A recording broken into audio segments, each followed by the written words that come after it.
A ready retirement roadmap should include many, many things. Income planning.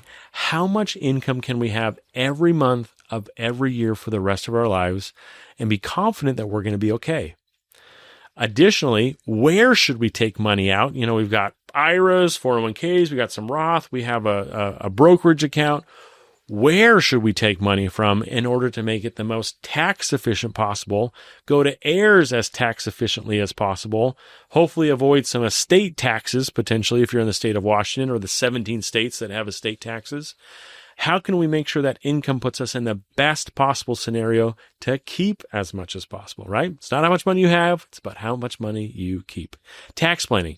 What are decisions we can make today that'll save us taxes next year, 5 years from now, 10 years from now, 30 years from now?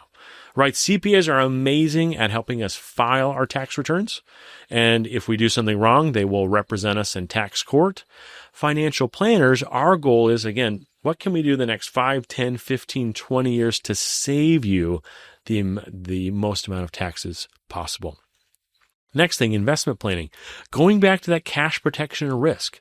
What allocation makes the most sense for you to be able to be as successful as possible with hopefully the least amount of risk, right? We don't have the time in retirement that you had when you were working to withstand a 53% drop like what happened during the 2008 financial crisis.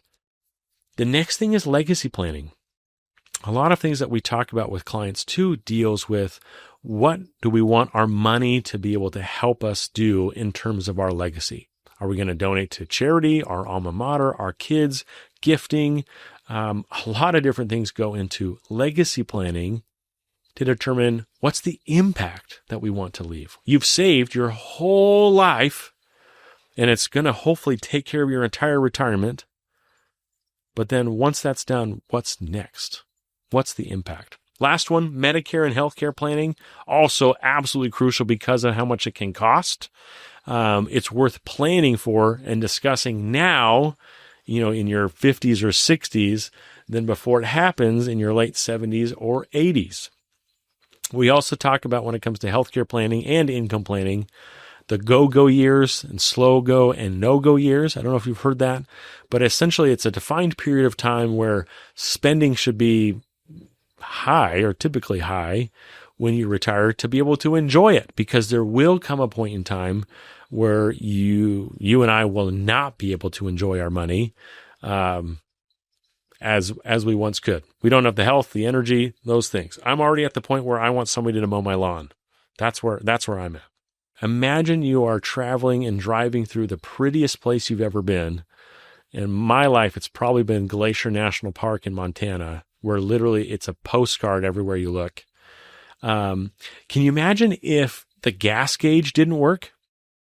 Would you be able to actually spend time looking out the window at the beauty of nature if your gas gauge didn't work?